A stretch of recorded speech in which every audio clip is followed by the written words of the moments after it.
نحمده ونستعينه ونستغفره ونؤمن به ونتوكل عليه ونعوذ بالله من شرور أنفسنا ومن سيئات أعمالنا من يهده الله فلا مضل له ومن يضلل فلا هادي له وأشهد أن لا إله إلا الله وحده لا شريك له وأشهد أن محمدًا عبده ورسوله أرسله بالحق بشيرا ونذيرا وداعيا إلى الله بإذنه وسراجا منيرا أما بعد فإن أحسن الحديث كتاب الله وخير الهدي هدي محمد صلى الله عليه وسلم وشر الأمور محدثاتها وكل محدثة بدعة وكل بدعة ضلالة وكل ضلالة في النار يا أيها الذين آمنوا اتقوا الله حق تقاته ولا تموتن إلا وأنتم مسلمون يا أيها الناس اتقوا ربكم الذي خلقكم من نفس واحدة وخلق منها زوجها وبث منهما رجالا كثيرا ونساء واتقوا الله الذي تساءلون به والأرحام إن الله كان عليكم رقيبا يا أيها الذين آمنوا اتقوا الله وقولوا قولا سديدا يصلح لكم أعمالكم ويغفر لكم ذنوبكم ومن يطع الله ورسوله فقد فاز فوزا عظيما اللهم انفعنا بما علمتنا وعلمنا ما ينفعنا وزدنا علما اللهم إنا نعوذ بك من علم لا ينفع ومن قلب لا يخشع ومن نفس لا تشبع ومن دعوة لا يستجاب لها اللهم آت نفوسنا تقواها وزكها أنت خير من زكاها أنت ولينا ومولاها يا حي يا قيوم برحمتك نستغيث أصلح لنا شأننا كله ولا تكلنا إلى أنفسنا طرفة عين سبحانك لا علم لنا إلا ما علمتنا إنك أنت العليم الحكيم আলহামদুলিল্লাহ আল্লাহ তাবারক ওয়া তাআলার অনেক প্রশংসা অনেক শুকরিয়া যিনি আমাদেরকে তার দাসত্বের জন্য তার আনুগত্যের জন্য তার ইবাদতের জন্য সৃষ্টি করেছেন যিনি আমাদেরকে তার ইবাদত করার পথ পদ্ধতি জানিয়ে দিয়েছেন যিনি আমাদেরকে তার দাসত্বের পথে পরিচালিত করছেন আলহামদুলিল্লাহ সালাতু সালাম আমাদের প্রিয় নবী মুহাম্মদুর রাসূলুল্লাহ সাল্লাল্লাহু আলাইহি ওয়া আলিহি ওয়াসাল্লামের প্রতি আল্লাহ সুবহানাহু ওয়া তাআলা যাকে পৃথিবীর সকল ইনসান এবং জিন্নাতের জন্য একক আদর্শ ব্যক্তিত্ব করে পাঠিয়েছিলেন যার আদর্শের বাস্তবায়ন করা প্রত্যেক জাতি ধর্ম বর্ণ নির্বিশেষে সকল শ্রেণী পেশার মানুষের জন্য ফরজ করে দেওয়া হয়েছে যার আদর্শের বাস্তবায়ন প্রকৃত হিদায়াত কল্যাণ নাজাত আর সফলতার একমাত্র পথ আল্লাহুম্মা সাল্লি আলা মুহাম্মদ ওয়া আলা আলি মুহাম্মদ কামা সাল্লাইতা আলা ইব্রাহিম ওয়া আলা আলি ইব্রাহিম ইন্নাকা হামিদুম মাজিদ আল্লাহুম্মা বারিক আলা মুহাম্মদ وعلى آل محمد كما باركت على إبراهيم وعلى آل إبراهيم إنك حميد مجيد الحمد لله আমরা জুমাবারের ফজরের পরের এই মুবারক সময়ে উম্মতে ইসলামের আখলাকের বিষয়বস্তু আখলাকুনা ও আখলাকুল মুসলিমিন এ বিষয়ে আমরা নিয়মিত দার্স করছিলাম মুসলিমিনদের আখলাক কেমন ছিল বা মুসলিমিনদের কোন ধরনের আখলাক আল্লাহ পছন্দ করেন, মুসলিমিনদের আখলাক কেমন হওয়া উচিত, আমরা এখন কোন ধরনের আখলাক লালন করছি, পালন করছি, কোন ধরনের আখলাকের উপর আমরা জীবন যাপন করছি, আর আমাদের আখলাকটা কেমন হওয়া উচিত, এ নিয়ে আমাদের ধারাবাহিক দাস চলছিল। বিষয়বস্তু ছিল রহমানের দাসদের জীবনাচার কেমন হবে, আল্লাহর বান্দাদের জীবনাচার, রহমানের দাসদের জীবনাচার কেমন হবে, কেমনটা আল্লাহ পছন্দ করেন, কেমনটা আল্লাহ কামনা করেন। আল্লাহ তাবারক ওয়া তাআলা বলছেন, ওয়াল্লাযীনা লা ইয়াশহাদুনা আয-যূরা ওয়া ইযা মাররু বিল-লাগবি মাররু কিরামা। দয়াময় আল্লাহর যারা দাসত্ব করবে, আনুগত্য করবে, ইবাদত করবে। মনে রাখতে হবে এই তিনটি শব্দ তিন ধরনের অর্থ আমাদেরকে জানান দেয়: দাসত্ব, আনুগত্য, ইবাদত। দাসত্ব কাকে বলে এটি আমাদের সবসময় আমাদের মাথায় রাখা উচিত। একজন দাসের জীবনে নিজস্ব কোনো স্বাধীনতা থাকতে পারে না। এখন পৃথিবীতে দাস প্রথা নেই বললেই চলে। ইসলাম এত বেশি উৎসাহিত করেছে দাস বা গোলাম আজাদ করার জন্য যে এই বিষয়বস্তুটি একরকম বিলুপ্ত হয়ে গিয়েছে, তবে আবার ফিরবে। ইসলাম অনেক বেশি উৎসাহিত করেছে গোলাম আজাদ করা, দাস আজাদ করা। এই গোলাম দাস আজাদ করতে করতে এত চমৎকার হয়েছে বিষয়টা যে এখন দুনিয়াতে এটি নাই বললেই চলে, তবে আবার ফিরবে। একজন দাসের জীবন, ওকে ওর মালিক, একজন দাসকে তার মনিব বাজার থেকে কিনে আনে, আবার মনে চাইলে তাকে বাজারে বিক্রি করে দেয়। ওর নিজের কোনো স্বাধীনতা নেই। যদিও ইসলাম তার ব্যাপারে বেশ কিছু নীতিমালা দিয়েছে, ওর উপরে যেন জুলুম করা না হয়, অত্যাচার করা না হয়, তাকে যাতে করে খাদ্যের কষ্ট না দেওয়া হয়, পোশাকের কষ্ট দেওয়া না হয়, এগুলো যদিও ইসলাম বলেছে, কিন্তু পৃথিবীর সব মানুষ তো আর ইসলাম মানে না। আর একথা বলতে আপত্তি নেই যে ইসলামের নাম ব্যবহারকারী ব্যক্তিরাও ইসলাম অধিকাংশ ক্ষেত্রেই মানে না। অধিকাংশ ব্যক্তিরাই ইসলাম মানে না, যারা ইসলামের নাম পরিচয় ব্যবহার করে দুনিয়াতে ফায়দা লোটার চেষ্টা করছে। অধিকাংশ মানুষ তো আর আল্লাহর বিধান মানে না। এজন্য তারা দাসদের উপরে যাচ্ছে তাই আচরণ করে, দাসকে বাজারে বিক্রি করছে, দাসকে দিয়ে যে কোনো কাজ করাচ্ছে, দাস সেটা করতে বাধ্য। যদি স্বেচ্ছায় তার মালিক তাকে আজাদ না করে, তাহলে সে সারা জীবন এখানেই থাকবে। ওকে যা দিবে তাই খাবে, ওকে যেই মানের কাপড় দিবে তাই ও পরে থাকে, যেখানে রাখে ও সেখানেই থাকে। ওকে দিয়ে তার মনিব, তার মালিক যা ইচ্ছা তাই করে।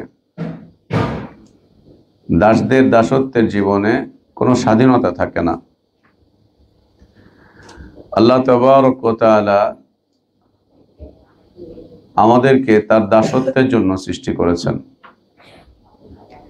দুনিয়ার এই জীবনে যেন আমরা আমাদের কোনো নিজস্ব স্বাধীনতাকে আল্লাহর সামনে তুলে না ধরি, যে আমি এটা চাই না, ওইটা চাই, এটা ভাল লাগে না, ওইটা পছন্দ করি, আমাকে এটা দিও না, ওইটা দাও, ওইটা আমি চাই, তুমি তোমার এটাকে উঠিয়ে নাও, আমাকে আমার মতো করে স্বাধীনভাবে চলতে দাও। এটা যেন আল্লাহর কোনো বান্দা না করে, কোনো বান্দা যেন এটা না করে। সে যেন জীবনের সকল ক্ষেত্রে, সকল স্তরে, সকল মোড়ে আল্লাহর দাসত্বের ছাপ রাখে, বুঝিয়ে দেয় যে আল্লাহ, আমি তোমার কোনো স্বাধীন বান্দা নই। আবার এই কথাও বলবে না যে আমি পরাধীন, বরং উল্লেখ করবে আল্লাহুম্মা ইন্নী আবিদুক বানু আবদিক বানু ইমাইক। আল্লাহ, আমি তোমার দাস, তোমার বান্দা, তোমার বান্দা, তোমার দাস। নিজের এই স্বীকৃতি দিবে, নিজের এই স্বীকৃতি দিবে। স্বয়ং আম্বিয়া আলাইহিমুসসালাতু ওয়াসসালামগণ নিজেদেরকে আল্লাহর দাস বলে নিজেরাই স্বীকৃতি দিতেন, তারা নিজেরাই স্বীকৃতি দিতেন। নবী সাল্লাল্লাহু আলাইহি ওয়াসাল্লাম যেমনটা বলছেন, ইন্নামা আনা আবদুন ফাকুলু আবদুল্লাহি ওয়া রাসূলুহু।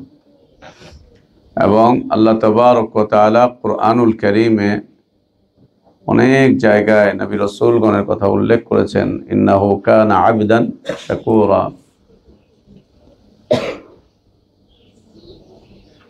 আম্বিয়া আলাইহিমুসসালাতু ওয়াসসালামগণ তারা আল্লাহর দাসত্বের উজ্জ্বল নমুনা উপস্থাপন করেছিলেন, উজ্জ্বল নমুনা পেশ করেছিলেন আল্লাহর দাসত্বের। আল্লাহ তাবারক ওয়া তাআলার সামনে কোনো কথা দিয়ে, কাজ দিয়ে, কোনো আখলাক দিয়ে আমরা যেন এ কথা বুঝাতে চেষ্টা না করি, উপস্থাপন না করি যে আল্লাহ, আমরা তোমার কাছে স্বাধীন, আমরা তোমার কাছে স্বাধীন, আমরা স্বাধীন জীবন যাপন করতে চাই, আমরা আমাদের জীবনের স্বাধীনতা চাই। এটা যেন আমরা আমাদের কথা, কাজ, আচার আচরণ কোনোটা দিয়েই যেন আমরা এটা প্রকাশ না করি। পরাধীন এটাও বলবো না, অবশ্যই বলতে হবে আল্লাহুম্মা ইন্না আবিদুক বানু আবদিক বানু ইমাইক নাসিনা বিয়াদিক মাদিন ফিনা হুকমুক আদলুন ফিনা কাদাউক। আল্লাহ দাসত্বের কথা এগুলো। আমার নিজস্ব কোনো বিষয়বস্তু আমি তোমার সামনে উপস্থাপন করছি না, আল্লাহ তোমারটাই আমার। তো আল্লাহর দাসত্ব করা, একে দাসত্ব বলে। আল্লাহর দাসত্ব,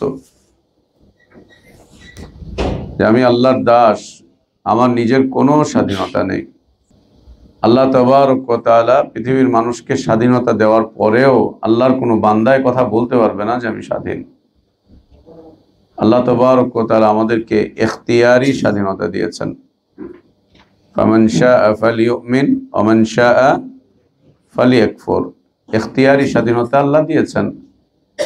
চাইলে ঈমান আনো, চাইলে কুফরি করো, চাইলে ঈমান আনো, চাইলে কুফরি করো। আল্লাহ তাবারক ওয়া তাআলা ইখতিয়ারি স্বাধীনতা দিয়েছেন ঈমানের বিষয়ে, আমলে সালেহের বিষয়ে, দিন কবুল করার বিষয়ে, দিন মেনে চলার বিষয়ে, আল্লাহর হুকুম আহকামগুলোকে বাস্তবায়নের বিষয়ে আল্লাহ সুবহানাহু ওয়া তাআলা ইখতিয়ারি স্বাধীনতা দিয়েছেন, যে তুমি চাইলে জীবনটাকে সাজাতে পারো, গোছাতে পারো, আর যদি না চাও তো তোমার পরিণতির জন্য তুমি অপেক্ষায় থাকো, তোমার পরিণতির জন্য তুমি অপেক্ষায় থাকো, তোমার শেষ পরিণতি তোমার জন্য অপেক্ষা করছে।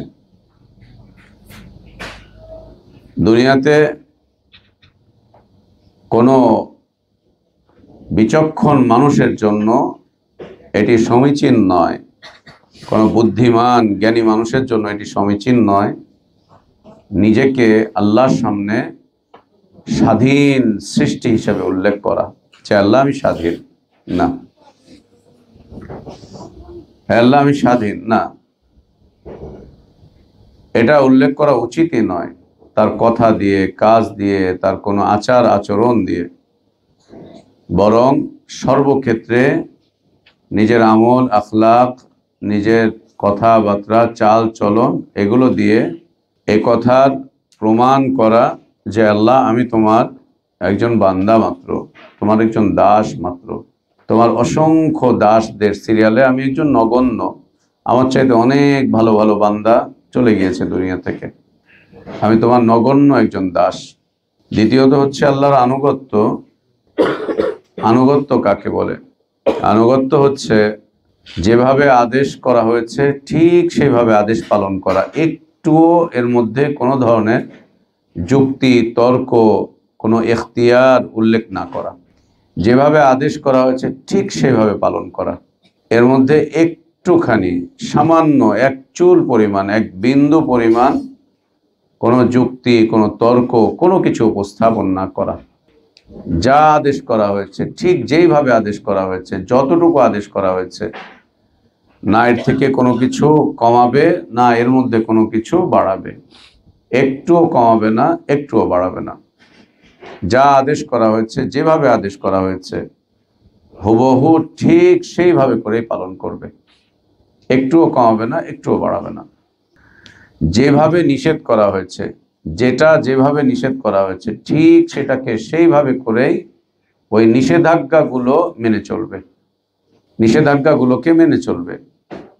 এর মধ্যে কোনো ধরনের যুক্তি, কোনো ধরনের তর্ক, কোনো ধরনের রায়, কোনো ধরনের কিয়াস, কোনো কিছুকেই উল্লেখ করবে না। নিষেধকে নিষেধ হিসাবে মেনে চলবে, হুবহু ঠিক সেইভাবেই মানবে যেভাবে নিষেধের পদ্ধতি দেওয়া হয়েছে। আদেশকে আদেশ হিসাবে মানবে, হুবহু সেভাবেই মানবে যেভাবে আদেশ বাস্তবায়ন করতে বলা হয়েছে। সালাত আদায় করতে আদেশ করেছেন আল্লাহ সুবহানাহু ওয়া তাআলা। আল্লাহ তাবারক ওয়া তাআলা সালাত আদায় করতে আদেশ করেছেন, ঠিক যেভাবে আদেশ করেছেন ওইভাবে করেই সালাত আদায় করতে হবে। যতটুকু আদেশ করেছেন ততটুকুই করতে হবে, তার কমানোও যাবে না, বাড়ানোও যাবে না। যেই সময় আদেশ করেছেন ঠিক সেই সময় আদেশ করতে হবে, যেই পদ্ধতির আদেশ করেছেন ঠিক সেই পদ্ধতিতেই সালাত আদায় করতে হবে। একইভাবে যাকাত, একইভাবে বাইতুল্লাহর হজ, একইভাবে কোরবানি, যা আছে সবগুলো বিষয়, একে বলা হয় আনুগত্য। অবশ্যই এটা দলিলের ভিত্তিতে হতে হবে, দলিলবিহীন আনুগত্য হয় না, দলিলবিহীন আনুগত্য হয় না। কেউ যদি আল্লাহ এবং তার রাসূলের আনুগত্য করতে চায় অবশ্যই তাকে দলিলের ভিত্তিতে আনুগত্য করতে হবে। দলিলবিহীন আনুগত্য ওটা আনুগত্য নয়, ওটা অন্ধত্ব। দলিলবিহীন আনুগত্য ওটা আনুগত্য নয়, ওটা অন্ধত্ব, ওটা তাকলিদ, ওটা ইত্তিবা নয়, ইতাআত নয়, ওটা তাকলিদ, ওটা অন্ধত্ব। এটা হচ্ছে আল্লাহর আনুগত্য। আল্লাহ তাবারক ওয়া তাআলা যে যে বিষয়বস্তুগুলো আদেশ করেছেন তার আদেশগুলোকে হুবহু আদেশ হিসেবে বাস্তবায়ন করা, এর মধ্যে কোনো কমতি, কোনো ঘাটতি, কোনো যুক্তি, কোনো রায়, কোনো কিয়াস, কোনো কিছু উপস্থাপন করা যাবে না। যা নিষেধ করেছেন নিষেধাজ্ঞাকে হুবহু মেনে চলতে হবে, এর মধ্যে কোনো ধরনের কোনো যুক্তি, তর্ক উপস্থাপন করা যাবে না। কেন আল্লাহ এটা নিষেধ করলেন, নিষেধ করার কি দরকার, এই নিষেধে কি ফায়দা, না, এগুলো একটাও চলবে না, হুবহু ওইভাবেই মেনে চলতে হবে। আর তা অবশ্যই দলিলের ভিত্তিতে হতে হবে। একে কি বলে? আনুগত্য। একে বলা হয় আনুগত্য। তৃতীয়ত হচ্ছে ইবাদত। ইবাদত কাকে বলে? হুয়া ইসমুন, জি, একে বলা হয় ইবাদত। হুয়া ইসমুন জামিউন মিনাল আকওয়ালি ওয়াল আ'মালি। জি, এটা হচ্ছে ইবাদত, এটা হচ্ছে ইবাদত। এই তিনটা বিষয়কে একত্রিত করলে পরে যা পাওয়া যায়, সেই কারণেই আল্লাহ আমাদেরকে সৃষ্টি করেছেন। এই তিনটাকে একত্রিত করলে যা পাওয়া যায় সেটা হলো আল্লাহর দাসত্বের জন্য, আল্লাহর আনুগত্যের জন্য, আল্লাহর ইবাদতের জন্য আল্লাহ আমাদেরকে সৃষ্টি করেছেন। পুরো কুরআনুল কারীমের মজমুআ কথা ঠিক, আমাদের সৃষ্টির মজমুআ কথা ঠিক। আল্লাহর দাসত্বের জন্য, আল্লাহর আনুগত্যের জন্য, আল্লাহর ইবাদতের জন্য আল্লাহ আমাদেরকে সৃষ্টি করেছেন। শুধু ইবাদত করবে, আল্লাহর আনুগত্য করবে না, ওই ইবাদত আল্লাহর ইবাদত হবে না, এটা শয়তানের ইবাদত হয়ে যাবে, শয়তানের ইবাদত হয়ে যাবে। আর আল্লাহর আনুগত্য করব, আল্লাহর ইবাদত করব, কিন্তু আল্লাহর দাসত্ব মানতে চাইব না, নিজেকে স্বাধীন করে ঘোষণা করব, যখন যা মনে চাচ্ছে তাই করব, এটাও আমাদের জীবনের জন্য উচিত নয়। আল্লাহর দাসত্বের বাইরে বের হয়ে যাওয়ার কখনোই চেষ্টা করা যাবে না, যে আমি আল্লাহর দাসত্ব থেকে মুক্ত, আজাদ, না, এমনটা নয়। আমরা আজাদ নই, আমরা স্বাধীন নই, একদম না, একদম না। দুনিয়াতে যদি এই তিনটা বৈশিষ্ট্য দিয়ে আমরা আমাদের জীবনটাকে গড়তে পারি, তো আল্লাহ তাবারক ওয়া তাআলা পরকালে আখিরাতে আমাদেরকে আজাদি দান করবেন, স্বাধীন করে দিবেন। পরকালে আখিরাতে আল্লাহ আমাদেরকে স্বাধীন করে দিবেন। সেখানে আল্লাহ তাবারক ওয়া তাআলা পরাধীনতা বলতে কিচ্ছু রাখবেন না। যদি আল্লাহ দয়া করে আমাদেরকে জান্নাত দিয়ে দেন, সেখানে আল্লাহ আমাদেরকে স্বাধীন করে দিবেন। আল্লাহ নিজেই বলছেন, ওয়ালাকুম ফিহা মা তাশতাহি আনফুসুকুম, তোমাদের সব চাওয়া সেখানে পাওয়ায় পরিণত হবে। কোনো কিছুকে আল্লাহ নিষেধাজ্ঞা দিবেন না। জান্নাতে কোনো নিষেধাজ্ঞা থাকবে না, জান্নাতে কোনো নিষেধাজ্ঞা থাকবে না। এটা খাবে না, ওইটা ধরবে না, ওইটা ছুবে না, ওইটা নিবে না, ওইদিকে তাকাবে না, এইটা করবে না, কোনো নিষেধাজ্ঞা থাকবে না জান্নাতে। মুক্ত স্বাধীনভাবে চলবে, ফিরবে, উঠবে, বসবে, খাবে, সব কিছুকে গ্রহণ করবে একদম মুক্ত স্বাধীনভাবে। জান্নাতে কোনো জান্নাতি ব্যক্তি পরাধীন থাকবে না, একদম না, মুক্ত স্বাধীন। আল্লাহ তাবারক ওয়া তাআলা জান্নাতি ব্যক্তিদের যত চাহিদা আছে সবগুলো চাহিদার ব্যাপারে তাদেরকে উন্মুক্ত অনুমতি দিয়ে দিবেন, যে এখানে তোমাদের জন্য কোনোটাই হারাম নয়, কোনোটাই নিষিদ্ধ নয়, সব তোমাদের জন্য বৈধ। জান্নাতীদের জন্য জান্নাতের সব কিছু বৈধতা পাবে। যদি দুনিয়াতে আমরা আল্লাহর দাসত্ব করে যেতে পারি, আনুগত্য করে যেতে পারি, ইবাদত করে যেতে পারি, আল্লাহ আমাদেরকে জান্নাতে মুক্ত স্বাধীন করে দিবেন। আল্লাহ যেন আমাদেরকে সেই তৌফিক দান করেন। দুনিয়াতে যেন আমরা আল্লাহর দাসত্বের এই গণ্ডি থেকে বের হওয়ার চেষ্টা না করি, আমরা যেন কেউ চেষ্টা না করি যে আল্লাহর দাসত্বের গণ্ডি থেকে বের হয়ে যাব, আল্লাহর আনুগত্যের গণ্ডি থেকে বের হয়ে যাওয়ার এই চেষ্টা যেন আমরা কেউ না করি। আল্লাহর ইবাদতের যে গণ্ডি আছে এর থেকে বের হয়ে যাওয়ার আমরা যেন কেউ চেষ্টা না করি। সামান্য কয়েকটা দিনই তো আমরা বাঁচবো না, হয়তো আর 10 বছর, 12 বছর, 20 বছর, বেশির বেশি না হলে আর 30, 40, 50 বছরই বাঁচবো আমরা। এই সামান্য এই কয়েকটা দিনের জন্য আমরা আমাদের চিরস্থায়ী স্বাধীনতাকে কেন হারাবো? চিরস্থায়ী আনন্দ উল্লাসকে কেন হারাবো? আমাদের চিরস্থায়ী প্রাপ্তিকে কেন আমরা নষ্ট করব? এটা কোনো বুদ্ধিমান জ্ঞানী মানুষের কাজ হতে পারে না, যে সামান্য সময়ের জন্য দীর্ঘমেয়াদী বিষয়বস্তুকে বরবাদ করে দেওয়া। না, জান্নাত অনন্তকালের জীবন, এই জীবন শেষ হবে না, কিন্তু সেই জীবনের স্বাধীনতার জন্য, সেই জীবনের প্রাপ্তির জন্য দুনিয়ার জীবনে পরাধীন থাকতে হবে। দুনিয়ার জীবনে আল্লাহর কাছে পরাধীন থাকতে হবে, একদম পরাধীন থাকতে হবে। ওই জীবনের অনাবিল শান্তি, সুখ, সমৃদ্ধির জন্য আল্লাহর আনুগত্যের সীমানা উপেক্ষা করা যাবে না, একদম না। আল্লাহর ইবাদতকে পরিত্যাগ করা যাবে না, ইবাদতের বিষয়ে গাফলতি আনা যাবে না, আল্লাহর ইবাদতের ক্ষেত্রে কোনো ধরনের ত্রুটি, বিচ্যুতি, দুর্বলতা এগুলো আনা যাবে না, এগুলো আনা যাবে না।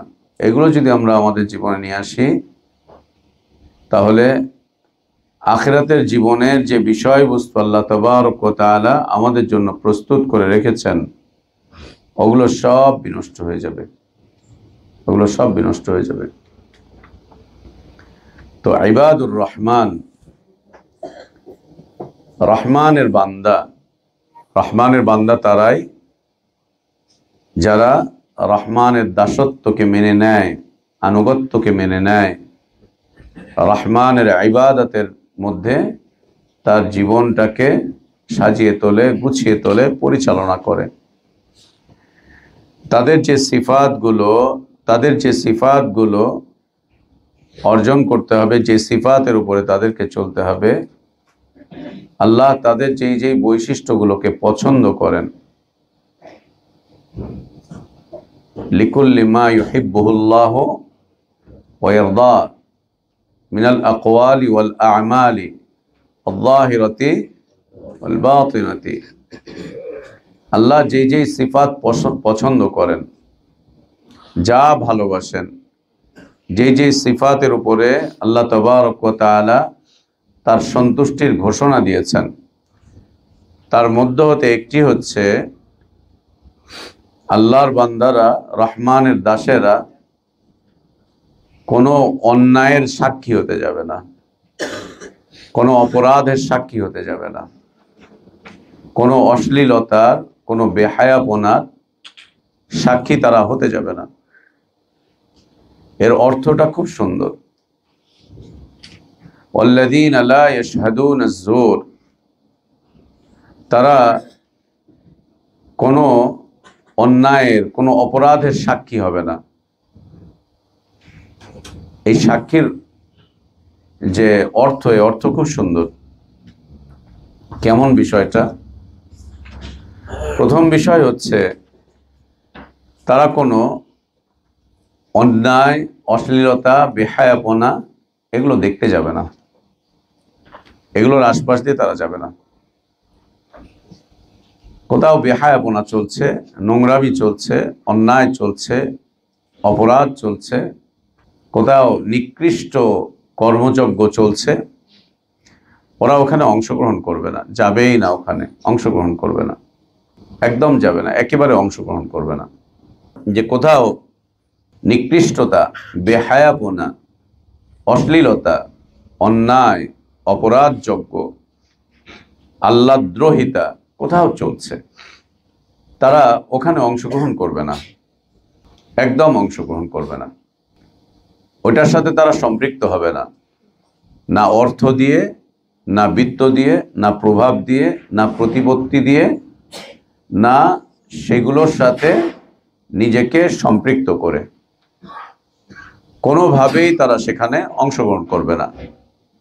টাকা দিয়ে অংশগ্রহণ করছে, ওরসে টাকা দিচ্ছে, মেলায় টাকা দিচ্ছে, মাজারে টাকা দিচ্ছে, এলাকায় সঙ্গীতানুষ্ঠান হচ্ছে, টাকা দিচ্ছে,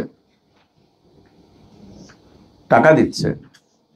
এই যে কয়েকদিন আগে 16 ডিসেম্বর বিজয় দিবস গেল, রাস্তায় রাস্তায় গান বাদ্য করেছে পোলাপান, রাস্তায় রাস্তায় মিউজিক বাজিয়েছে, রাস্তায় রাস্তায় বিভিন্ন ধরনের পাপ কাজ করেছে, মহল্লাবাসীর থেকে, রাস্তায় ঘাট থেকে, মানুষের থেকে চাঁদা আদায় করে চাঁদা নিয়েছে। 15 ডিসেম্বর রাতে একটা কাজে আসছিলাম এখানে ভাসান ডেকে, তখন রাত বাজে হচ্ছে 1:30, মাদ্রাসা এখান দিয়ে যাচ্ছি, এই মজুমদার মোড়ে আমার গাড়ি থামায়, থামিয়ে বলছে যে আঙ্কেল, আমরা এখানে অনুষ্ঠান করছি, বিজয় দিবসের অনুষ্ঠান, তো এই অনুষ্ঠানে আপনি শরীক হন, কিছু দেন। গাড়ি থামিয়ে চাঁদা নিবে জোর করে, এই মজুমদার মোড়ে গান বাজাচ্ছে, কয়েকটা ছেলে মাতাল হয়ে আছে, তোদের অনুষ্ঠান, ওই পতাকা লাগাচ্ছে, দিতে হবে। তো আমি বললাম, তোমরা কি আমাকে চিনো? বলছে চেনাচিনির কাজ নাই, দিতে হবে। যে না দেই, যদি না দেই দিব না, যদি না দেই তো একটা পর্যায়ে সরে যায়, নেয়নি, সে তোমাদের এগুলোতে দিব না। এই যে কর্মকাণ্ডগুলো পাপ কাজে আনন্দের নামে দিচ্ছে, বিজয়ের নামে দিচ্ছে, অথচ আল্লাহর মাসিয়াত, আল্লাহর অবাধ্যতা, 1 পয়সা দিয়ে অংশগ্রহণ করা যাবে না, 1 পয়সা দিয়ে না। মুহাম্মদ বিন আব্দুল ওয়াহাব রাহমাতুল্লাহি আলাইহি তার বিখ্যাত গ্রন্থ কিতাবুত তাওহীদে সুন্দর করে একটি ছোট্ট হাদিসকে উল্লেখ করেছেন। নবী সাল্লাল্লাহু আলাইহি ওয়াসাল্লাম বলছেন যে একজন ব্যক্তি একটা মাছির কারণে জান্নাতে গিয়েছে, আরেকজন ব্যক্তি একটা মাছির কারণে জাহান্নামে গিয়েছে। একটা মাছি দিয়ে গায়রুল্লাহর ইবাদতে অংশগ্রহণ করেছে, আরেকজন ব্যক্তি একটা মাছি দিতে অস্বীকার করেছে গায়রুল্লাহকে। যে একটা মাছি দিতে অস্বীকার করেছে, আল্লাহ তার এই আমলের বিনিময়ে তাকে জান্নাতে প্রবেশ করিয়েছেন। আর যে নগণ্য বিষয় মনে করে, সামান্য বিষয় মনে করে একটা মাছি দিয়ে চলে গিয়েছে, আল্লাহ তাকে জান্নাতে প্রবেশ করিয়েছেন। লা ইয়াশহাদুনা যুর, কোনোভাবেই অংশগ্রহণ করবে না। এই যে আজকালকে হচ্ছে 31st নাইট, এই গতকালকে পরশুদিন চলে গেল বড়দিন, বড়দিন চলে গেল। খ্রিস্টান সম্প্রদায়ের বাৎসরিক ঈদের দিন। এখানে মুসলিমরা অংশগ্রহণ করেছে, কেক কেটেছে, কেক দিয়েছে, ওদেরকে সংবর্ধনা দিয়েছে, ওদেরকে স্বাগত জানিয়েছে, ওদের ওইখানে গিয়েছে, শুভেচ্ছা বিনিময় করেছে, শুভেচ্ছা বিনিময় করেছে। আল্লাহর বান্দা, তোমাকে মনে রাখতে হবে তুমি আল্লাহর বান্দা, মনে রাখতে হবে তুমি মুসলিম, মনে রাখতে হবে তোমাকে আল্লাহ তার দাসত্বের, আনুগত্যের, ইবাদতের জন্য সৃষ্টি করেছেন। তুমি সরকারি কর্মকর্তা, এই জন্য তুমি অমুসলিমদের এই ধর্মীয় দিবসে, যেখানে তারা গায়রুল্লাহর ইবাদত করে, সেখানে তুমি শুভেচ্ছা বিনিময় করতে যাও। তুমি সরকারি কর্মকর্তা হয়েছে, তো কি হয়েছে? তুমি তোমার ঈমান ইসলামকে বিসর্জন দেবে, তুমি তোমার দাসত্বকে বিসর্জন দেবে। এটা কোনটা? এটা কোনটা? তোমার দাসত্বকে তুমি বিসর্জন দিবে কেন? ওরা ওদের কৃষ্টি কালচার মানবে, সেটা তাদের ব্যাপার, তাদের এখতিয়ারি বিষয়বস্তু, ওরা কি করবে না করবে। তুমি কেন সেখানে অংশগ্রহণ করতে যাবে? সরকারি কর্মকর্তা এই জন্য, একটা পদ পেয়েছো এই জন্য, একটা পদবি পেয়েছো এই জন্য ফজরের নামাজটা পড়েই তুমি চলে যাচ্ছ ওখানে? কেন যাচ্ছ? লা ইয়াশহাদুনা যুর। এই সমস্ত কোনো ধরনের কোনো অনুষ্ঠান দিতে, না জাতীয় কোনো অনুষ্ঠান, না বিজাতীয় কোনো অনুষ্ঠান, এই সমস্ত কোনো অনুষ্ঠানগুলোতে অংশগ্রহণ করবে না, না অর্থ দিয়ে, না বৃত্ত দিয়ে, না নিজের অবস্থান দিয়ে, না সেখানে গিয়ে এদের সাথে তালে তাল মিলিয়ে, তালে তাল মিলিয়ে। আর এগুলো তো এখন ইসলামী দলের নেতাদের প্রতিনিয়ত কর্মসূচি হয়ে দাঁড়িয়েছে, ইসলামী আন্দোলনের নেতাদের কর্মসূচি এটা। অমুসলিমদের ধর্মীয় উৎসবে গিয়ে তারা শুভেচ্ছা বিনিময় করে, উদ্বোধনী অনুষ্ঠানে গিয়ে বক্তব্য করে, নিজের ঈমানকে, ইসলামকে বিসর্জন দিয়ে আল্লাহর দ্বীন প্রতিষ্ঠা করার সংগ্রাম করছে। নিজের ঈমানকে বিসর্জন দিয়ে, নিজের দ্বীনকে বিসর্জন দিয়ে, আখলাককে বিসর্জন দিয়ে, নিজের ইসলামকে কোরবানি করে দিয়ে, জবাই করে দিয়ে ওরা নাকি আল্লাহর দ্বীনকে বিজয় করবে, আল্লাহর দ্বীনকে প্রতিষ্ঠা করবে, আল্লাহর দ্বীনের হিফাজত করবে। ওরা ইসলামকে জলাঞ্জলি দিয়ে, ইসলামকে দাফন করে, ইসলামকে কোরবানি করে, জবাই করে দিয়ে ওরা কোন ইসলাম বাস্তবায়ন করতে চায়, কোন দ্বীন প্রতিষ্ঠা করতে চায়? এটা কোনোদিন আল্লাহর কোনো বান্দার আখলাক হতে পারে না। লা ইয়াশহাদুনা যুর, এটা কখনোই হতে পারে না। চাকরি যাবে চলে যাক, পদবি যাবে চলে যাক, পদোন্নতি বন্ধ হয়ে যাবে হয়ে যাক, আমাকে নিয়ে মন্তব্য করবে করুক, কটূক্তি করবে করুক, সবাই আমার দিকে বাঁকা চোখে তাকাবে তাকাক, আমি আল্লাহর দাসত্ব থেকে বেরোতে পারবো না, আমি আল্লাহর আনুগত্য থেকে বেরোতে পারবো না, আমি আল্লাহর ইবাদত থেকে আমার জীবনকে আমি বের করতে পারবো না। লা ইয়াশহাদুনা যুর, কোনোভাবেই অংশগ্রহণ করবে না। ও সাক্ষী হবে না। কি দিয়ে সাক্ষী হবে না? অংশগ্রহণ করে, অংশগ্রহণ করে সাক্ষী হবে না, একদম না। দ্বিতীয়ত হচ্ছে, অংশগ্রহণ করেনি, শুধুমাত্র দেখতে গিয়েছে, দেখি তো তামাশা, দেখি তো তামাশা। লা ইয়াশহাদুনা যুর, তুমি তামাশা দেখতে যাচ্ছ যে ওরা কিভাবে বিজয় দিবস পালন করে, কিভাবে স্বাধীনতা দিবস পালন করে, কিভাবে ওরা জাতীয় দিবস পালন করে, কিভাবে ওরা ওই ধর্মীয় কালচার পালন করে, ওইটা করে সেটা করে। তুমি তোমার চোখ দিয়েও দেখতে যেও না। কেন? ওটা দেখতে গিয়ে তুমি যে সময়টা ব্যয় করবে, এই সময়টা তুমি নিজেকে দিতে পারোনি। এটি আল্লাহর দেওয়া সময়, এটি আমানত, এটি আল্লাহর দেওয়া সময়, এটি আমানত। এটাকে তুমি বিনষ্ট করতে চাও না, এর খেয়ানত করতে চাও না, একদম না, একে নষ্ট করতে চাও না। লা ইয়াশহাদুনা আয-যুর। দ্বিতীয় অর্থ হচ্ছে তুমি এই সমস্ত কর্মকাণ্ড যার কোনো ভিত্তি নেই, ওই সমস্ত কর্মকাণ্ড যেগুলো অনর্থক, যেগুলো পাপের, যেগুলো গুনাহের, এগুলো দেখতে গিয়ে তুমি তোমার এই অঙ্গ প্রত্যঙ্গগুলোকে সাক্ষী বানিও না। কিয়ামতের দিন এই পা সাক্ষী দিবে, এ হাত সাক্ষী দিবে, এ চোখ সাক্ষী দিবে, এই জবান সাক্ষী দিবে, এই মাটি সাক্ষী দিবে। আল্লাহর সামনে এই অঙ্গ প্রত্যঙ্গগুলো কথা বলবে আল্লাহ তাবারক ওয়া তাআলার সামনে। অনর্থ কর্মে আল্লাহর কোনো বান্দা, রহমানের কোনো দাস অনর্থ কোনো কর্মে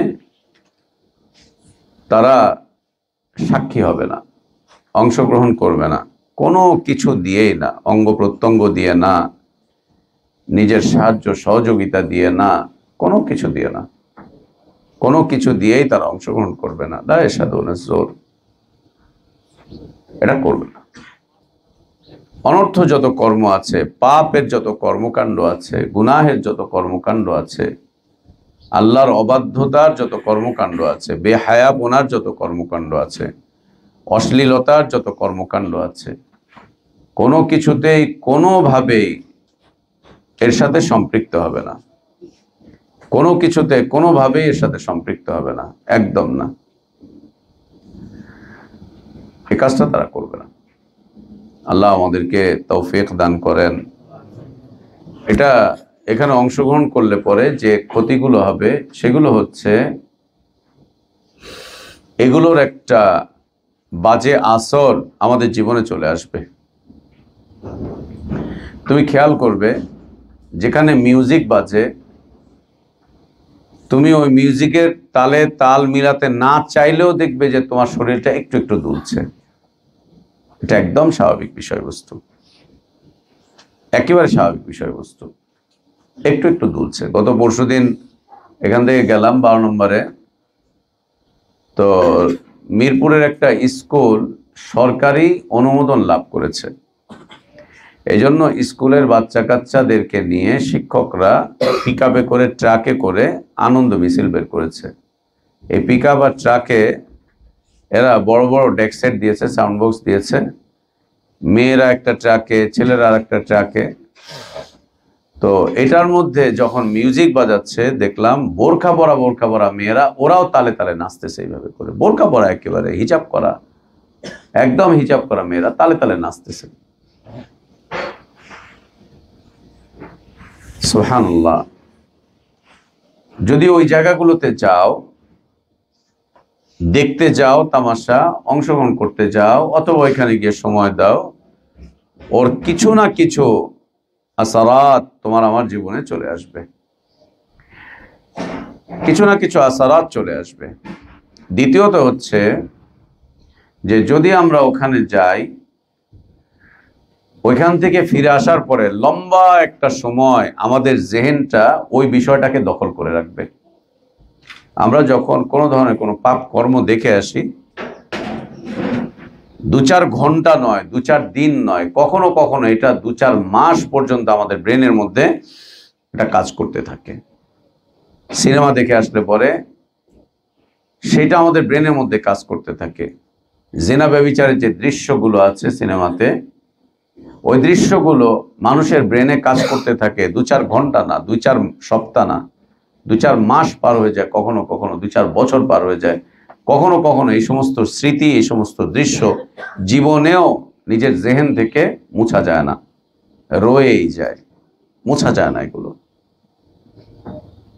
এর ক্ষতিকর প্রভাব মনের উপরে পড়ে, মস্তিষ্কের উপরে পড়ে। এর ক্ষতিকর প্রভাব যখন আমরা সালাতে দাঁড়াই তখন এটার উপরে পড়ে, যখন আমরা কোনো আমল করতে যাই, আমলে সালেহ করতে যাই, তখন এর ক্ষতিকর প্রভাবটা আমাদেরকে খুব বেশি ধাক্কা দেয়। ইবাদতে অনিয়ন্ত্রণ প্রতিষ্ঠিত হয়, ইবাদতে অনিয়ন্ত্রণ। এই সমস্ত বিষয়বস্তু দেখলে পরে ইবাদতে আর নিয়ন্ত্রণ থাকে না, আত্মনিয়ন্ত্রণ করা যায় না, ইবাদতে মনটা নিবিষ্ট করা যায় না, ইবাদতে খুশু এবং খুজু বিনষ্ট হয়ে যায়, একদম বিনষ্ট হয়ে যায়।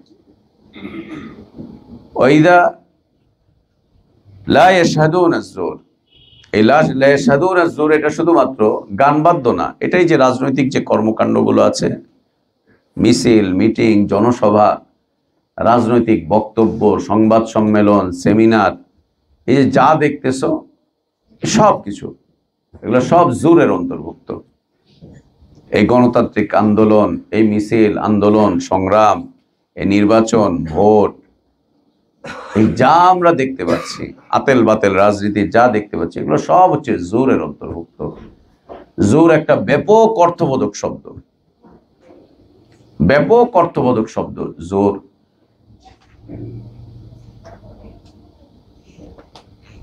এটা ব্যাপক অর্থবোধক একটা শব্দ, অনেকগুলো অর্থকে শামিল করে এটি। এগুলো সব জোরের অন্তর্ভুক্ত। এটার কোনো সাক্ষী আল্লাহর কোনো বান্দা হতে পারবে না। কিভাবে এটার মধ্যে অংশগ্রহণ করে, এই বাতেল রাজনীতিতে অংশগ্রহণ করে তুমি সাক্ষী হতে যেও না, এই অপকর্মের সাক্ষী হতে যেও না। তোমার মন, মস্তিষ্ক, তোমার হৃদয় সব কিছুকে গ্রাস করে ফেলবে। এর কুপ্রভাব খুব দীর্ঘমেয়াদী হয়, অনেক দিন পর্যন্ত ওইটার মধ্যে অন্তর লেগে থাকে, অনেক দিন পর্যন্ত। ওইখান থেকে নিজের অন্তরকে বের করা যায় না, অনেক সময় পার হয়ে যায়, ওখান থেকে নিজেকে দূরে সরানোই যায় না, আলাদা করা যায় না।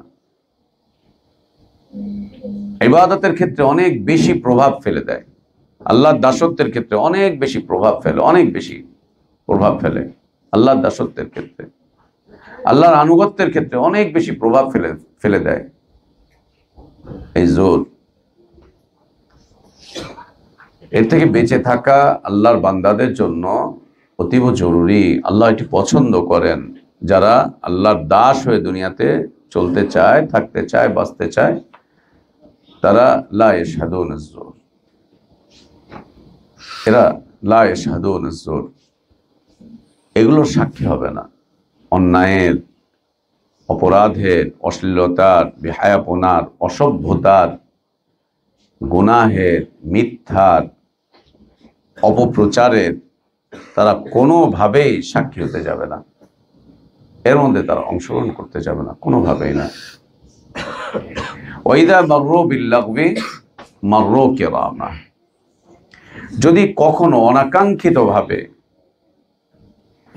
এই সমস্ত হঠকারী বিষয়বস্তুর মুখোমুখি হয়ে যায়, অনাকাঙ্ক্ষিতভাবে, ইচ্ছা করে যায়নি, অনাকাঙ্ক্ষিতভাবে রাস্তায় যেতে গিয়ে এর মধ্যে পড়ে গিয়েছে, খেল তামাশা চলতেছে, অনাকাঙ্ক্ষিতভাবে এখান দিয়ে যাচ্ছিল, অনাকাঙ্ক্ষিতভাবে রাস্তায় আটকে পড়েছে, রাস্তা দিয়ে যাচ্ছিল, হঠাৎ করে এর মধ্যে আটকে পড়েছে, পাশ দিয়ে যাচ্ছিল, হঠাৎ করে আটকে পড়েছে, বাজারে গিয়েছিল, হঠাৎ করে আটকে পড়েছে। অথবা আমাদের পরিবারে, অথবা আমাদের সমাজে, অথবা আমাদের এই অবস্থানগুলোতে, গোত্রের মধ্যে, বংশের মধ্যে, কাবিলাতে। ওয়াইদা মাররু বিল্লাগবি, খেল তামাশা চলছে, অনর্থক কর্ম চলছে, অনর্থক কিছু চলছে, আটকে পড়েছে, হঠাৎ করে এগুলোর মুখোমুখি হয়ে গিয়েছে, ওর ইচ্ছা ছিল না, এগুলোকে অপছন্দ করে, এগুলোকে ঘৃণা করে, এগুলোকে একদম পছন্দ করে না, একেবারেই ভাল লাগে না, এর সাথে কখনোই স্বেচ্ছায় অংশগ্রহণ করেনি, কিন্তু হঠাৎ করে পড়ে গিয়েছে, হঠাৎ করে পড়ে গিয়েছে, যাচ্ছিল, হঠাৎ করে এর মধ্যে পড়ে গিয়েছে, কিছুই করার নেই। হঠাৎ করে বাড়িতে গেছো কোনো একটা কারণে, গিয়ে দেখতেছো তোমার বাড়ির ভিতরেই এমন কিছু করতেছে, তোমার ভাই ব্রাদার, ভাই ভাবি, এরা সব কিছু একটা করতেছে, তোমার আত্মীয় স্বজনরা কিছু একটা করতেছে। সালাত আদায় করার জন্য আমাদেরকে, জামাতে সালাত আদায় করার জন্য মসজিদগুলোতে যেতে হচ্ছে, আর আমাদের মসজিদগুলো যে দুরবস্থা আমাদের দেশের, সুবহানাল্লাহ, মসজিদগুলোতে যে দুরবস্থা, বিশেষ করে যে মাযহাবী মসজিদগুলো, লাহু এবং লাঘু এ দিয়ে ভরা, মসজিদগুলো লাহু এবং লাঘু এ দিয়ে ভরা, একদম ভরে গিয়েছে, কিছুই করার নেই। মসজিদে গিয়েছি সালাত আদায় করতে, গিয়ে দেখলাম হট্টগোল হচ্ছে, গিয়ে দেখলাম চিল্লা ফাল্লা হচ্ছে, গিয়ে দেখলাম আজে বাজে কর্ম হচ্ছে। অনেকদিন আগে আমি জেল থেকে বের হওয়ার পরে গাজীপুরে গেছি, তো জুমার সালাত আদায় করব। আমাদেরই একটা মসজিদ, বেশ পুরাতন, অনেকদিন আগের। ওইখানে গিয়ে জুমার সালাত আদায় করলাম। তো ইমামের পিছনে খুতবা শুনলাম, জুমার সালাত আদায় করলাম। জুমার সালাত আদায় করে আমি একটু বসে সূরা কাহফ পড়ছিলাম, আগে পড়া হয়নি। এর মধ্যে কমিটির মিটিং বসলো। তো কমিটির মধ্যে 4-5 জন আমার পরিচিত, খুব ঘনিষ্ঠ, গাজীপুরে। এর মধ্যে কমিটির মিটিং বসলো। মিটিং এর মধ্যে একটা বিষয় নিয়ে খুব উত্তপ্ত বাক্য বিনিময় চলছে। উত্তপ্ত বাক্য বিনিময়। সেই উত্তপ্ত বাক্য বিনিময়ের বিষয়বস্তু হচ্ছে কিছু টাকা নিয়ে, মসজিদের ফান্ডের কিছু টাকা নিয়ে। টাকাটা কেউ মেরে খায়নি, কিছুই করেনি, কিন্তু এই টাকার ব্যবহারটা কি হবে, এই টাকাটাকে কি করা যাবে, এই নিয়ে খুব উত্তপ্ত বাক্য বিনিময়। তা আমি পাশে যেহেতু বসা, আমি এগুলো শুনছিলাম যে এরা কি নিয়ে কি বাক্য বিনিময় করছে। খুব উত্তপ্ত বাক্য বিনিময় চলছে। আমি আমার মতো কোরআন তেলাওয়াত করছি। এদের চিল্লাচিল্লির কারণে তেলাওয়াতে খুব ক্ষতি হচ্ছে, ডিস্টার্ব হচ্ছে। তো এর মধ্যে আমি এমনি করে তাকালাম। তাকানোর পরে মসজিদ কমিটির একজন কর্মকর্তা, তার সাথে আমার চোখাচোখি হয়ে গেল। চোখাচোখি হয়ে যাওয়ার পর আমাকে ডাকলো, শেখ আসেন আসেন। আমি না, আপনারা কথা বলেন। সে না, আসেন। উঠে গিয়ে আমাকে উঠিয়ে নিয়ে আসলো যে আমরা একটা বিষয়ে সমাধান করতে পারতেছি না। গত 4টা মিটিং চলে গেছে, আজকে 5ম মিটিং। একটা টাকার ব্যাপারে সমাধান করতে পারছি না, তা আপনি বসেন, বসে একটু আমাদের সাথে একটু সমাধান দেন। তো জোর করে বসালো, বসলাম। আমি বললাম যে ভাই, এটা আপনাদের বিষয়, আপনারাই করতে থাকেন, আমাকে এর মধ্যে ঢুকাতে চান না। বললেন না, এখানে সমাধান লাগবে। একটা পর্যায়ে শুনতে বাধ্য করলো। কি হয়েছে? একজন মহিলা, তার ব্যাংকে বেশ কিছু টাকা ছিল। এই ব্যাংকে অনেকগুলো টাকা জমা ছিল। ওই মসজিদেরই মুতওয়াল্লির বোন, তার অনেকগুলো টাকা ছিল, তার বিশাল একটা অঙ্ক টাকা ছিল। এখন এই টাকার একটা সুদ আসছে, অনেকগুলো টাকার সুদ আসছে। সে তার মূল টাকাটাকে উঠিয়ে নিয়েছে, সুদের যেই টাকাটা আছে এই টাকাটা সে মসজিদে দান করছে। বড় একটা অঙ্ক, সুদের টাকাটা দান করে এরপর আবার বলছে যে এই টাকাটা আমি সাদাকা জারিয়া হিসাবে দেখতে চাই, আপনারা এই টাকাটা কোনো কনস্ট্রাকশন কাজে লাগাতে পারবেন না, তো কি করবেন? বলছে এই টাকাটা কোনো একটা মসজিদের ফান্ডে রেখে কোনো একটা ব্যবসা বাণিজ্য অথবা মসজিদে জমির সামনে একটা দোকানপাট কিছু করে দেন, যাতে করে এই টাকাটা থেকে নিয়মিত টাকা আসতে থাকে, সেই টাকাটা আপনারা মসজিদের কাজে লাগাবেন। দ্বিতীয় অপশন দিয়েছে যে এই টাকাটা দিলাম, এটা মসজিদের অ্যাকাউন্টে রেখে দেন, প্রতি মাসে এই টাকার বিপরীতে যে সুদের টাকা আসবে সেই সুদের টাকাটা আপনারা মসজিদের কাজে লাগাবেন, কিন্তু মূল টাকাটা, মূলধনটা আপনারা নষ্ট করতে পারবেন না। এই শর্তে মসজিদে দান করেছে। সভাপতি সাহেবও নিয়ে এসছে, সেক্রেটারি নিয়ে এসছে, টাকা দিচ্ছে। আগে টাকা দেন, যেমন আমাদের হুজুররা মসজিদ করবো, টাকা দেন। আপনার সুদের টাকা, ঘুষের টাকা, কুত্তা বিক্রি করা টাকা না শুয়োর বিক্রি করা টাকা, এটা দেখার দরকার না। আপনি দেন, পরেরটা আমি আল্লাহর সাথে বুঝবো। আস্তাগফিরুল্লাহ ওয়া আতুবু ইলাইহি, লা হাওলা ওয়ালা কুওয়াতা ইল্লা বিল্লাহ। মূল টাকা নষ্ট করা যাবে না, মূল টাকাটা ব্যাংকে রাখতে হবে অথবা কিছুতে রাখতে হবে, যেটা থেকে ফেরত পাওয়া যাবে। এটা থেকে যে লভ্যাংশ আসবে সেই লভ্যাংশটা উনি মসজিদে দান করতেছেন। আর আমাকে বলছে যে শেখ সমাধান দেন। এই সমাধান তো আপনাদের হাতে, এটা সমাধান আমার কাছে নাই। এটা সমাধান আমার কাছে নেই, সমাধান আপনাদের মতো মানুষদের কাছে, আপনারা যারা এখানে মিটিং এ বসছেন, মসজিদ পরিচালনা করছেন। আমি আপনাদের সাথে এই পরিচালনা কমিটিতেও নাই, কিছুতে নাই, এটার সমাধান তো আপনাদের কাছে। বলছে আমরা তো সমাধান করতে পারছি না, আপনি ইসলামের সমাধান দেন। যখন পিড়াপিড়ি করলো তখন বললাম ইসলামের সমাধান হচ্ছে আপনারা সবাই নাকে খত দিবেন যে এই টাকা আনলেন কেন, নাকে খত দিবেন, তওবা করবেন, ক্ষমা চাইবেন, এবং এই টাকাটাকে আপনারা বাথরুমের ভিতরে ফেলে দিবেন, নিয়ে যেয়ে বাথরুমের ভিতরে ফেলবেন। আপনাদের মসজিদের যে সোয়ারেজ ট্যাঙ্কি আছে ওখানে এই টাকাটাকে ফেলে দিবেন, আর সবাই মিলে তওবা করে নাকে খত দিয়ে বের হয়ে যাবেন। এই বলার সাথে সাথে 2-3 জন সমর্থন করলো, বাদ বাকি কমিটির 18-19 জন সবাই চিল্লাচিল্লি করে তেড়ে উঠলো। এটা আবার কোন কথা? টাকা আবার আগুনে জ্বালায় নাকি, বাথরুমে ফেলে নাকি, এই করে নাকি, সেই করে নাকি? সুবহানাল্লাহ। এটা যদি আমাদের মসজিদের অবস্থা হয়, তাহলে বাকি মসজিদগুলোর কি হালাত? বাকি মসজিদগুলোর কি হালাত? অন্যান্য মসজিদগুলো, এটা যদি আমাদের মসজিদের হয়, অন্যান্য মসজিদগুলোর হালাতটা কি? এরকম অনাকাঙ্ক্ষিত ঘটনায় আমাদেরকে যদি মসজিদেই পড়তে হয়, তাহলে যেই সমাজের মসজিদে এরকম ঘটনা হয় সেই সমাজের কি হালাত? মসজিদ তো সমাজের কেন্দ্রবিন্দু না, মুসলিম সমাজের প্রাণ কেন্দ্র হচ্ছে মসজিদ, মুসলিম সমাজের প্রাণ হচ্ছে মসজিদ। সেই মসজিদের যদি এই হালাত হয়, তাহলে সেই সমাজের কি হালাত? সেই সমাজের কি হালাত? ওই মসজিদে এর আগে আমি নিয়মিত প্রতি মাসে একবার প্রোগ্রাম করতাম, দার্স করতাম, আর মাঝে মাঝে আমার সুযোগ হলে ওখানে খুতবা দিতাম। ওদিন যখন এই কথা বলে চলে আসলাম, এরপর থেকে সালাম স্যালুট করে দিয়েছে, এরপর থেকে সালাম দিয়ে দিয়েছে। না, এত কড়াকড়ি হলে চলবে না। পরবর্তীতে জানলাম যে এটাকে তারা ইনভেস্ট করেছে, ওইভাবে করে ব্যাংকে রেখেছে, ব্যাংকে রেখে বছরে যেই টাকাটা আসে ওই টাকাটা ইমাম সাহেবের বেতন হিসাবে বেতনের সাথে যুক্ত করে ইমাম সাহেবকে এই সুদের টাকা দিয়ে বেতন দেয়। তারা সুদের টাকা ইমাম সাহেবকে দিচ্ছে বেতন হিসাবে। লা ইলাহা ইল্লাল্লাহ। ওয়াইদা মাররু বিল্লাগবি মাররু কিরামা। কিছুই করার নাই, কি করবা? কিছুই করার নেই, কি করবা? কি করবা? মাছের পচন ধরে হলো পেটে, আর উম্মতের পচন ধরে হচ্ছে মাথায়।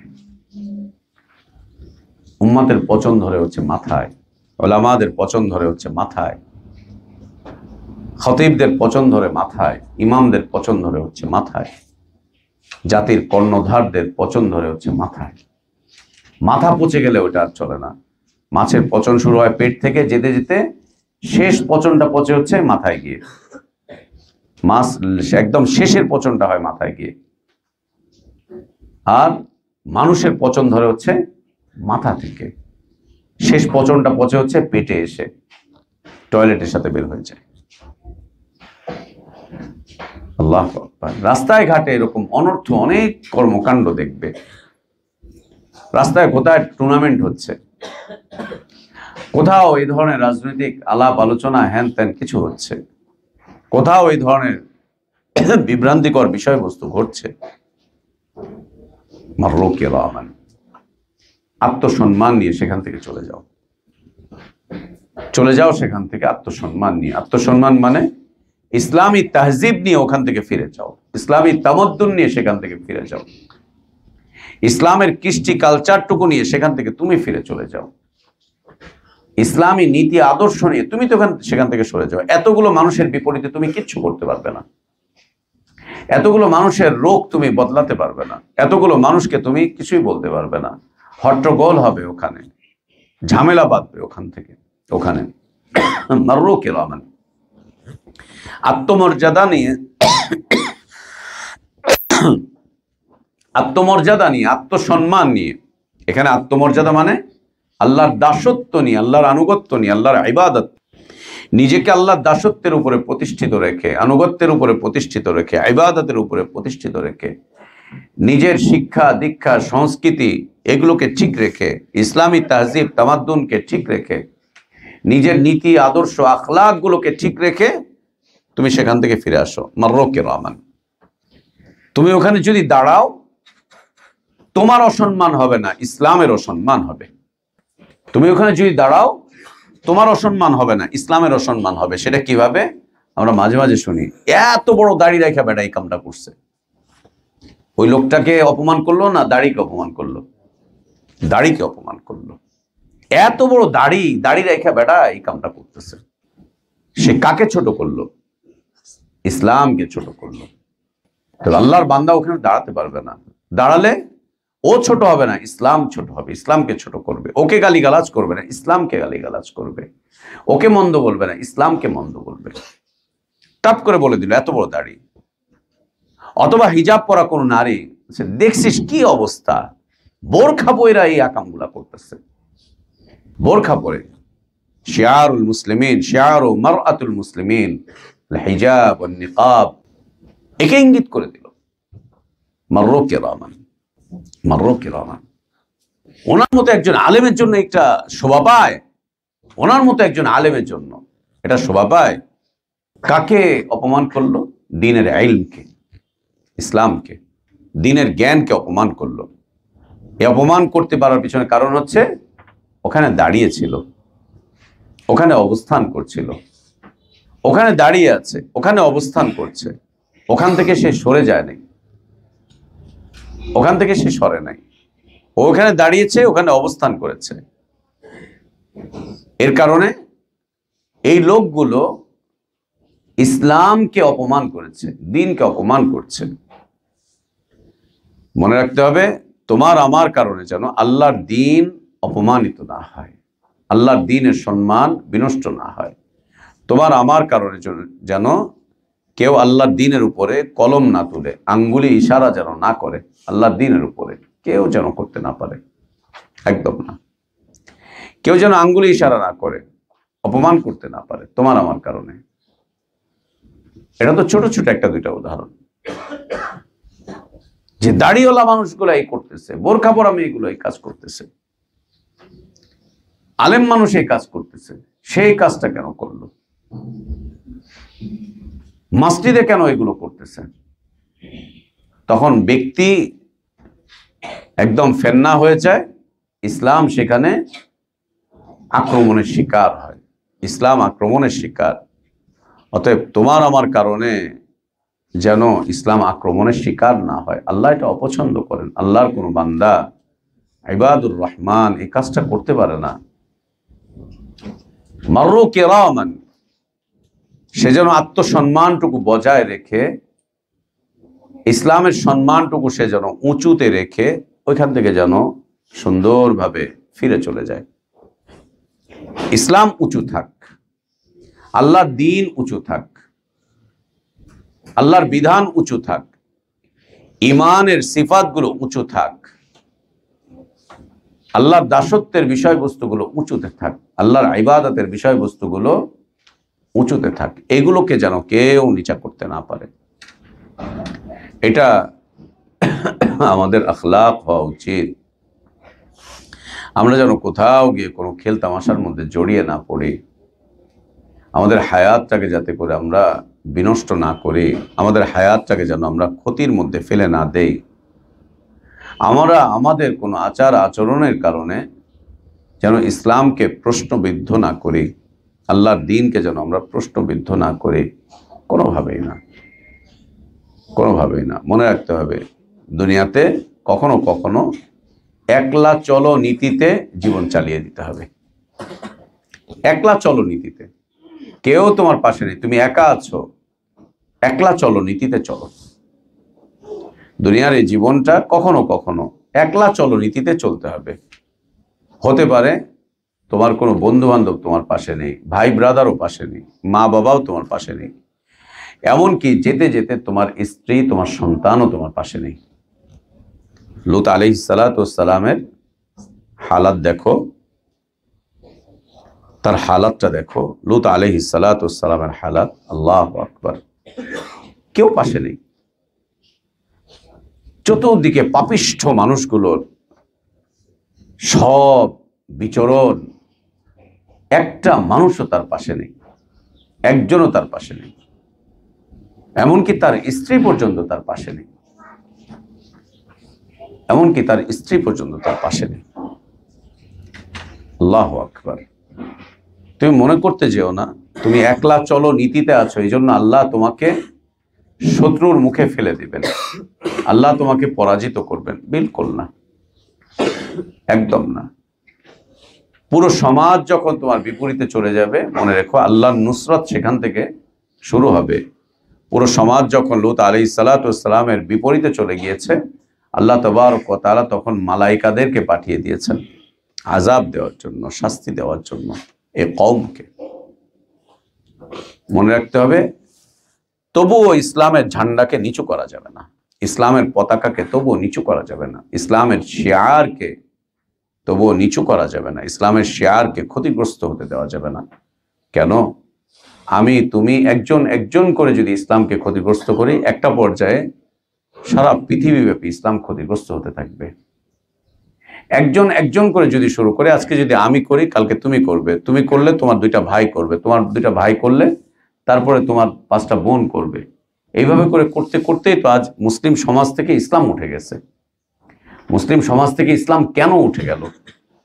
গান বাদ্য কেন আজকে মুসলিম সমাজে হালাল হলো? নেশাজাত দ্রব্য কেন আজকে মুসলিম সমাজে হালাল হলো? এই অন্যায় অত্যাচারগুলো, এই জুলুমগুলো কেন আজ মুসলিম সমাজে এগুলো বৈধতা লাভ করলো? কেন? এই আতেল বাতেল রাজনীতি কেন আজকে মুসলিম সমাজে বৈধতা লাভ করলো? রাজনীতি মানেই হচ্ছে পাশ্চাত্যের অসভ্যতা। রাজনীতি মানেই হচ্ছে অমুসলিমদের অসভ্যতা। এই অমুসলিমদের অসভ্যতাগুলো, অমুসলিমদের এই খুন খারাপের নীতিগুলো, রক্তপাতের এই নীতিগুলো, অমুসলিমদের এই দাঙ্গা হাঙ্গামার এই সমস্ত নীতিগুলো আজ কেন মুসলিমদের অঞ্চলগুলোতে, মুসলিম অঞ্চলগুলোতে কেন বৈধতা পেল? আজ কেন এইটার বাইরে আর কোনো কিছুই মুসলিমরা চেনে না? কেন চেনে না? এই অসভ্যতার বাইরে এখন কেন মুসলিমরা সভ্যতা চিনতে পারছে না? অসভ্যতা কেন এইভাবে করে বিস্তার লাভ করলো? অসভ্যতা কেন সভ্যতায় পরিণত হলো? অসভ্যতাটাই কেন বৈধতায় পরিণত হলো? বৈধতা পেল কিভাবে অসভ্যতা? ওই একজন একজন করে দেখা শুরু করেছে, একজন একজন করে অংশগ্রহণ করা শুরু করেছে, একজন একজন করে আমদানি করা শুরু করেছে।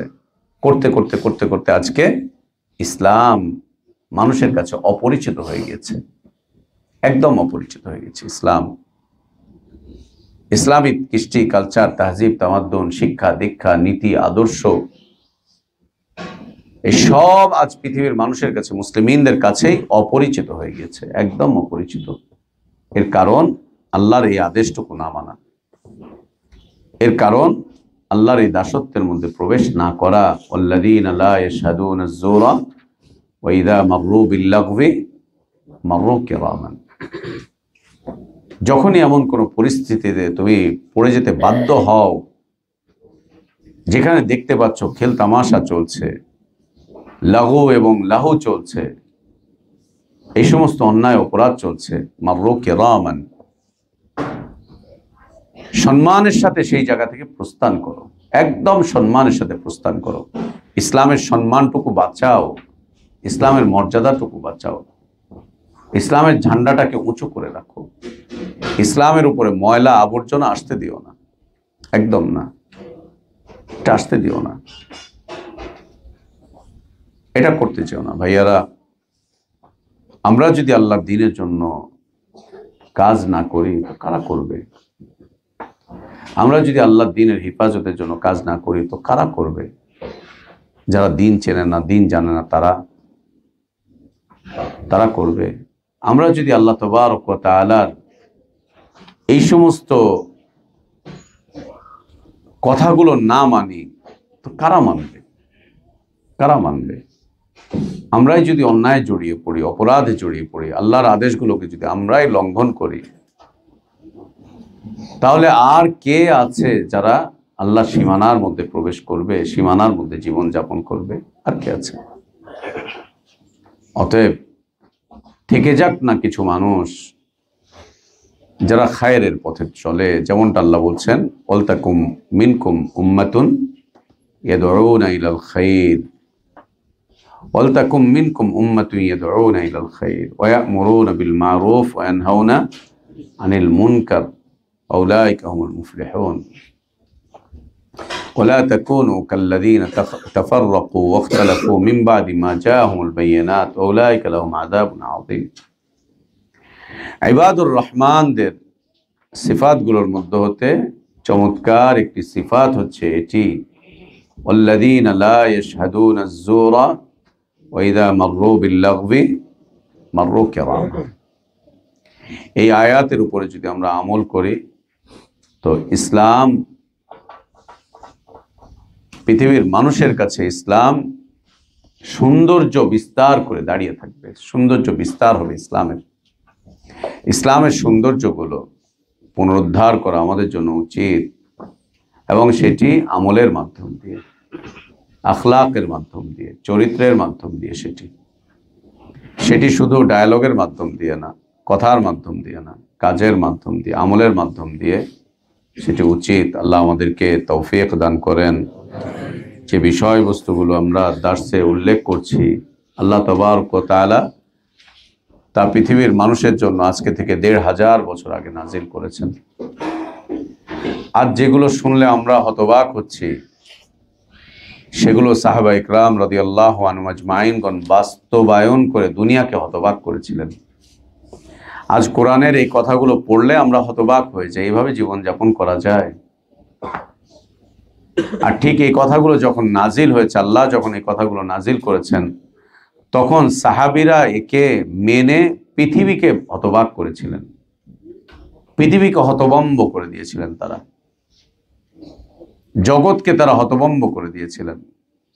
আজ আমরা হতভম্ব হচ্ছি, আর তারা পৃথিবীকে হতভম্ব করে দিয়েছিলেন। যে না, এভাবেই, এটা এভাবেই, যত কিছুই হোক আল্লাহর দাসত্বটুকু, আল্লাহর আনুগত্যটুকু, আল্লাহর ইবাদতটুকু অটুট থাকুক। আল্লাহ আমাদেরকে সেই তৌফিক দান করেন। আল্লাহুম্মা আসলিহ লানা দীনানা আল্লাযী হুয়া ইসমাতু আমরিনা ওয়া আসলিহ লানা দুনিয়ানা আল্লাতী ফীহা মাআশুনা ওয়া আসলিহ লানা আখিরাতানা আল্লাতী ইলাইহা মাআদুনা ওয়াজআলিল হায়াতা জিয়াদাতান লানা ফী কুল্লি খাইর ওয়াজআলিল হায়াতা জিয়াদাতান লানা ফী কুল্লি খাইর ওয়াজআলিল হায়াতা জিয়াদাতান লানা ফী কুল্লি খাইর والموت راحة لنا من كل شر اللهم قسم لنا من خشيتك ما تحول به بيننا وبين معاصيك ومن طاعتك ما تبلغنا به جنتك ومن اليقين ما تهون به علينا مصائب الدنيا متعنا اللهم بأسماعنا وأبصارنا وقواتنا أبدا ما بقيتنا واجعله الوارث منا واجعل ثأرنا على من ظلمنا وانصرنا على من عادانا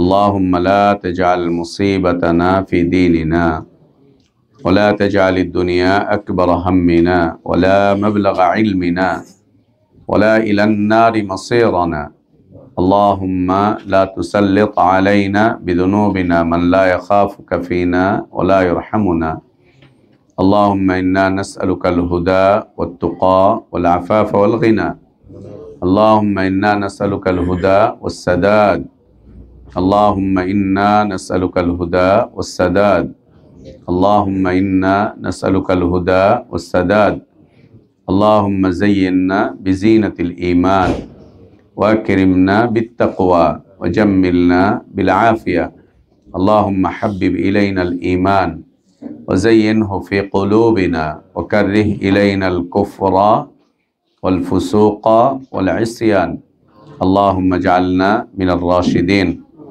اللهم ربنا آتنا في الدنيا حسنة وفي الآخرة حسنة وقنا عذاب النار وصلى الله وسلم وبارك على نبينا محمد وعلى آله وأصحابه أجمعين